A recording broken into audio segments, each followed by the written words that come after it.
Hyderabad gadget लागू करा, बंजारा समाजाला अनुसूचित जमाती प्रवर्गातून आरक्षण देण्यासाठी ऋषिकेश भरत चव्हाण यांचं भिल्लरी तांडा तालुका कन्नड इथं उपोषण केलं जात आहे। आमच्या मागण्या मान्य करा अशी मागणी सुद्धा त्यांनी यावेळी केली आहे। श्रीरामपूर शहरातील नगर परिषद शाळा क्रमांक 2 मध्ये धक्कादायक प्रकार उघडकीस आलाय। शासनाकडून आलेल्या शालेय पुस्तकांचा ट्रक खाली करण्यासाठी चक्क लहान मुलांचा वापर केला जात असल्याचा प्रकार समोर आलाय। मुख्याध्यापक आणि पंचायत समितीच्या कर्मचाऱ्यांच्या उपस्थितीमध्येच ही गंभीर घटना घडली असून याचं दृश्य सध्या कॅमेरामध्ये कैद झालंय।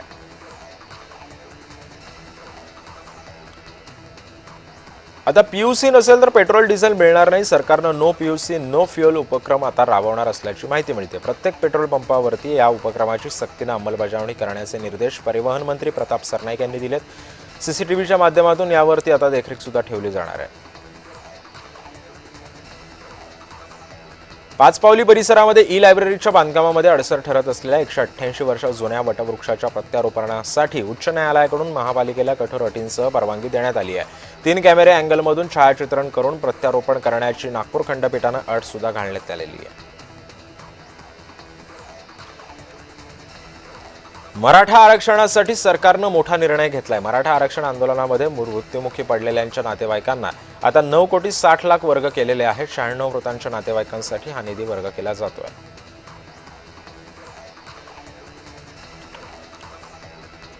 जयशा स्लीपर सेलच्या टार्गेटवरती संघ मुख्यालय असल्याची माहिती मिळते। त्यामुळे आता रेशीम बागेतील हिडकेवर स्मारकाची सुरक्षा वाढवण्यात आली आहे। जयशा ऑपरेशन सिंदूरचा बदला घेण्यासाठी आता संघ मुख्यालयावरती हल्ला करण्याची योजना आखत असल्याचं समजतंय।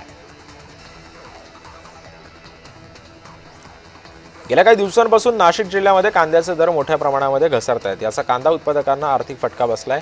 सरकारनं कांद्याला हमीभाव द्यावा अशी मागणी आता कांदा उत्पादक शेतकऱ्यांनी केलेली आहे।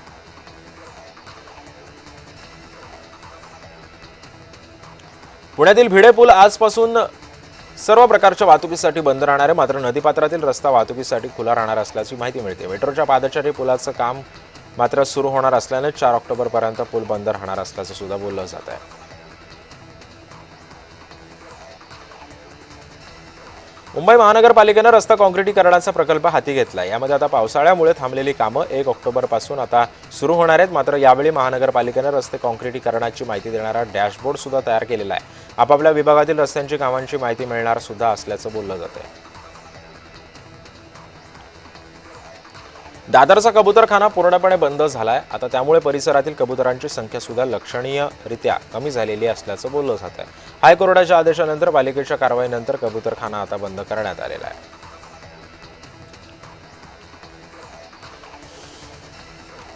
राज्यामध्ये पावसाचा जोर पुन्हा एकदा वाढणार आहे। मुंबई ठाण्यासह कोकणामध्ये अतिमुसळधार पाऊस बरसणार असून रविवारपासून पावसाचा जोर वाढण्याची शक्यता आहे।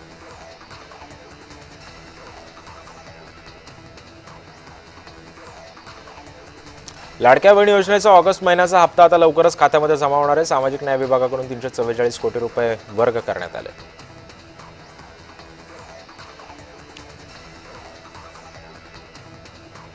मुंबईमध्ये प्रारूप प्रभाग रचनेवरील हरकतींवर आजपासून सुनावणी होणार आहे। राजकीय पक्षांकडून 488 हरकती आणि सूचना दाखल झाल्या असून 12 सप्टेंबरपासून सकाळी 11 ते सायंकाळी 5:30 वाजेपर्यंत यशवंतराव चव्हाण प्रतिष्ठानमध्ये आता ही सुनावणी पार पडणार आहे।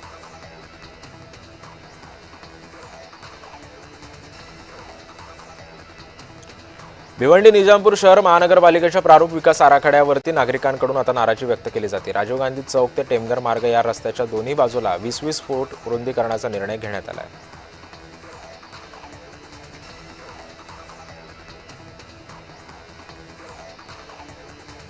शालेय विद्यार्थ्यांची वाहतूक करणाऱ्या स्कूल बस आणि स्कूल व्हॅनची स्वतंत्र व्याख्या परिवहन विभागानं तयार केलेली आहे। यामुळे आता 12 पर्यंत विद्यार्थी वाहतूक करणाऱ्या वाहनांना स्कूल व्हॅन म्हणून अधिकृत मान्यता मिळणार आहे। या निर्णयामुळे विद्यार्थ्यांच्या सुरक्षिततेसाठी कठोर नियम सुद्धा लागू करण्यात येणार आहे।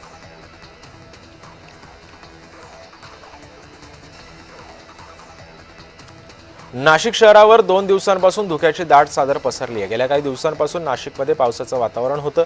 मात्र 2 दिवसांपासून पावसानं विश्रांती घेतली असून वातावरणात सुद्धा बदल बघायला मिळतोय।